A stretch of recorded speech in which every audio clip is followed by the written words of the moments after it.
I had made some phone calls already before, so that I had a couple of contacts with whom I then could meet and we could tell each other what we know. That's it.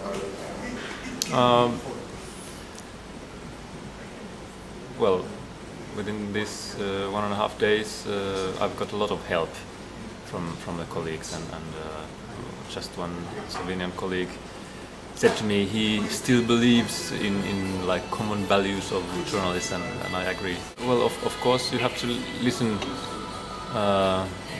carefully what the other person says. I mean, of course, also here the normal journalistic criteria is valid. You have to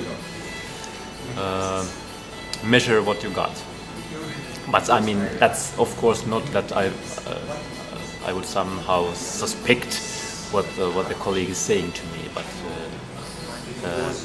you have to always be careful with your sources. What about the Patria issue?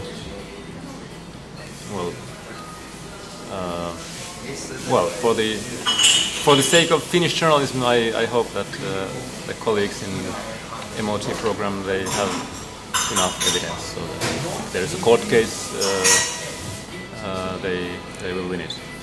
But in your opinion, is it possible to make a story without revealing your sources, or even without revealing your some documents or something like that?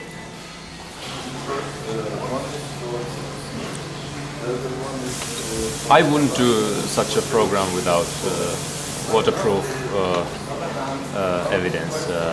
But of course, I mean, journalists also have to protect their sources. So let's say the source is police, then I'm sure the journalists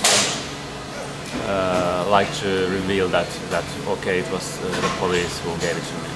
If something like that would happen in Finland with your Prime Minister, what would be, in your opinion, the reaction of politicians and journalists?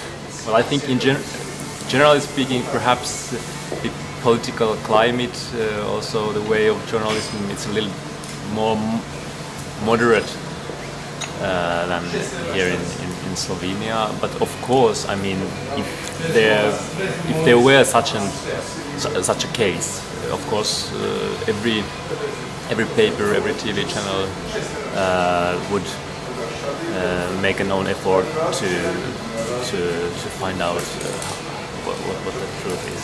But would the journalists and politicians stand strong together to defend a good reputation of Finland as a country?